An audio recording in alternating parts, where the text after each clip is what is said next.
You're listening to the Paul Young Podcast.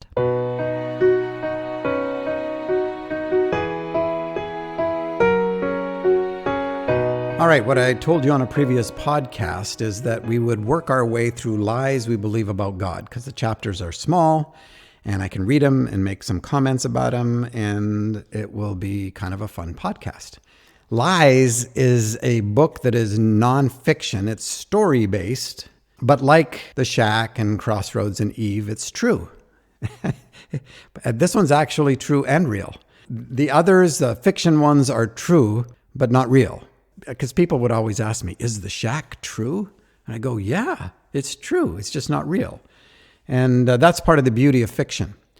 Fiction and nonfiction are two different worlds. And what I find funny is that a lot of nonfiction writers, people who write biographies or, theology or science or nonfiction, they are scared of writing fiction. And a lot of them kind of look down their nose at fiction anyway. I was at the American Academy of Religion, some big name like that. And I was speaking there. And one of the speakers got up before a few hundred theologians and asked, how many of you have read a fiction novel in the last 5 years? And maybe 2 in that room raised their hands, and he then berated them. Part of the beauty of fiction is that it sneaks past our watchful dragons. Our dragons that are based in the certainty we have in our theology, the certainty we have in the way we believe. We're just not going to admit that we might have been wrong. So this is chapter 1. We did the introduction before. This is chapter 1.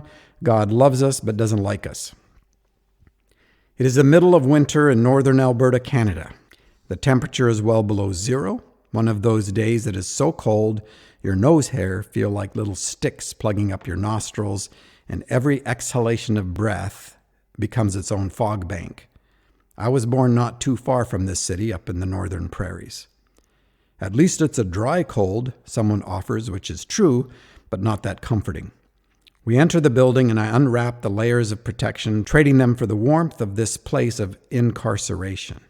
We're visiting a woman's prison. The women who have asked me to come and speak said that dozens of copies of The Shack have been making the rounds and having an impact. The government has given these inmates a timeout, an invitation to think about their lives and choices, something that people outside these walls have little opportunity to do. These women are here today to spend an hour with me by their own choosing. Their presence is a gift. Those who have eyes to see will find much wonder beneath tough exteriors and calloused hearts. Most of the women are here because of a relationship gone wrong, and their suffered betrayals and losses are visible in their bluster of defiance or barely concealed shame. I feel quite at home here. Among the bruised and the wounded, these are my people, our people. I don't remember what I talked about. It probably had to do with the prisons in my own life, places that became precious to me because they were all I knew. About how we hold on to the certainty of our pain rather than take the risk of trusting anyone ever again. Deeply wounded souls in the room began to weep. Bruce Cockburn, the Canadian poet and musician, would call these rumors of glory, lost coins, lost sheep, lost sons. But not just any. These are my sons, my sheep, my coins. I finish my talk, and only a few leave. Others wait to have me sign a book. I hug everyone, which I'm certain is a violation of all sorts of rules. But I've been breaking such codes for a while, and no one even interferes with these sacred encounters. A woman stands waiting, her body tense with emotion. When I simply take her in my arms, it is as if I set off a charge that lets the dam burst. She sobs uncontrollably for minutes. I whisper that it is okay, that I have other shirts, that I have her and she is safe. I cannot comprehend all the misery and humanity that is flooding through this one small touch, but it is real and visceral and wrenching.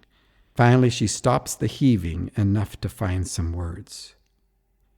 Do you really think, she whispers in short bursts, that Papa is fond of me? And there it is, the question. This tender human being is entrusting me with this monumental question. Even those who don't believe that God exists are desperate to know that love does, and that love knows who we are.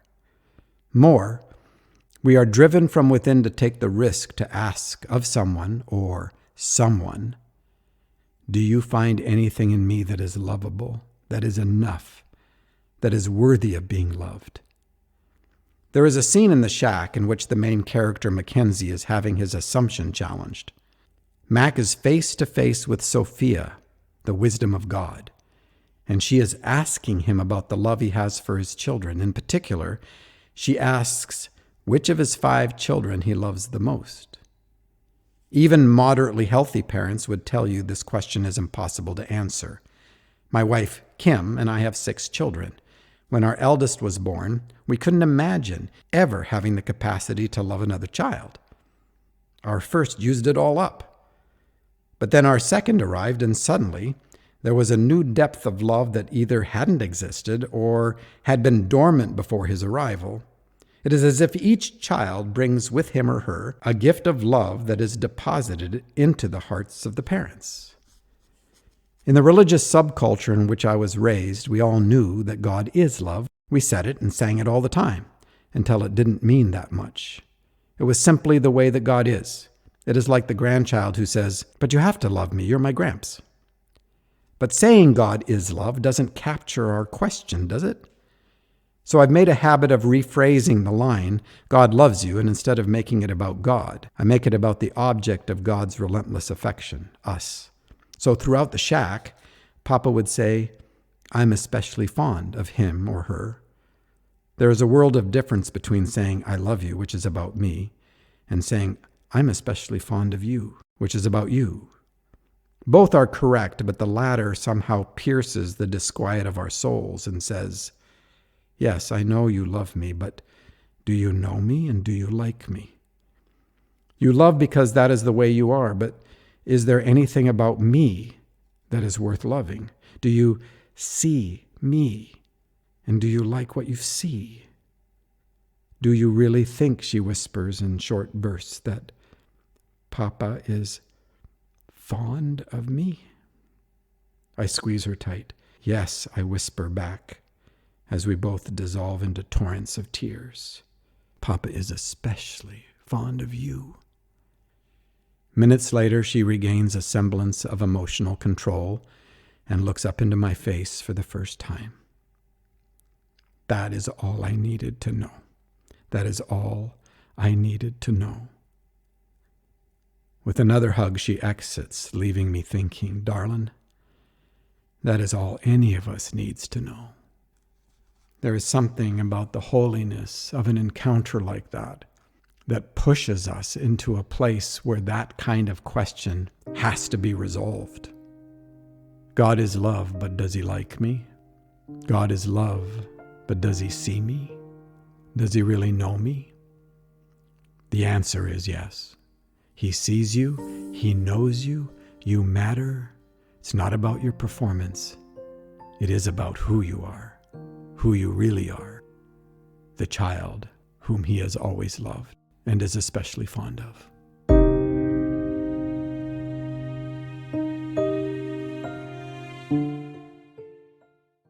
Thank you for listening. If you would like to connect with us with inquiries, comments, suggestions, stories, and more, please go to paulyoungpodcast.com. There you're going to find resources and any notes related to any particular podcast. Today, participate with love, do the next right thing, and trust the ripples.